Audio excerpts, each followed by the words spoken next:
আসসালামু আলাইকুম। আমি সুমি আক্তার আরেকটা ব্লগ ভিডিও নিয়ে আসছি। ১৬ ডিসেম্বরের সকালের ভিডিওটা এটা আজকে ছাড়া হবে। আমি প্রতিদিনের ভিডিও আমি ছাড়তে পারি না। হয়তো আমি মিলাইয়া কথা বইলা টাইম পাই না। সেই জন্য ভিডিওটা করানো। মানে সকালবেলা আমি তো ব্যাংক ভাঙছিলাম। ১৫ ডিসেম্বরে মনে হয়। ভাঙার পরে আমার জামাই সিদ্ধান্ত নিচ্ছে ১৬ ডিসেম্বরে আমাকে নাস্তা খাওয়াবে হোটেলে। সকালে তাদের বাচ্চাদের স্কুল বন্ধ ছিল। অনুষ্ঠান ছিল আমি নিয়ে যাইনি। আমার বাচ্চারা তো নতুন সেজন্য নেই নেই তো গেছি খাওয়ার জন্য। ওইখানে গিয়া নাস্তা-টাস্তা খাইলাম। অনেক ভালো লাগতেছে মানে যখন নানরুটি দিছে পাতলা, পাতলা আর ছাগলের পায়া দিছে। ওরা বাপ বেটা নিছে একটা আর আমার মা আর আমারে দিছে একটা। আমার মেয়ের আর আমারে। তা আমার অনেক ভাল লাগছে এগুলা খাবারটা সবচাইতে ভাল লাগছে।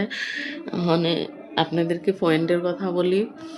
এই যে ভিডিওগুলো আমি না ছাড়ি, একটা একটা ভিডিও আপনাদের কাছে আমি শেয়ার করি, এই ব্লগ ভিডিওগুলা আমার ফ্যামিলি এবং আমার শ্বশুরবাড়ির ফ্যামিলি যেই হোক দেখে ভাবে যে আমরা খুব এনজয় করতেছি, অনেক ভালো আছি, অনেক কিছু। এই ভিডিওটা ওরা ভাবতেছে না কি রে হেরা কোথায় থেকে ভিডিওটা হেরা কোনো কথা শুনতে চাচ্ছে না, এরা খালি বলে কি আমরা ভালো আছি। ওইটা নিয়ে আমাদেরকে অনেক হয়রানি হইতেছে।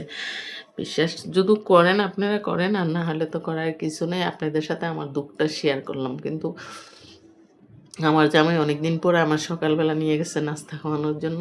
যাকে এনে গিয়ে নাস্তা খাইলাম পায়া দিয়া।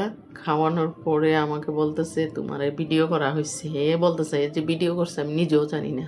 তাহলে আমি তো আর একটু মেকআপ টেকআপ নিয়ে গেলাম হালকা পাতলা। আমি সেই দিন মুখ দিয়ে মুখের মধ্যে একটু ক্রিমও দিয়ে গেছিলাম, মানে ওইখানে গিয়ে যে ভিডিও নিব।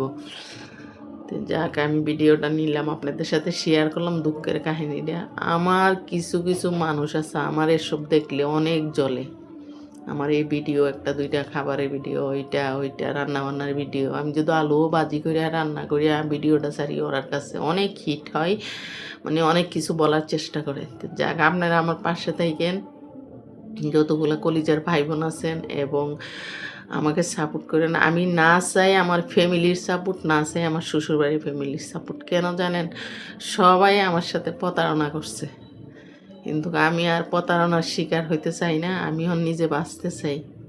বয়সটাই মানুষের কতটুক, এর ভিতরে যদি এত প্রতারণার শিকারই হয় তাহলে কিভাবে মানুষ একটা বাঁচায়?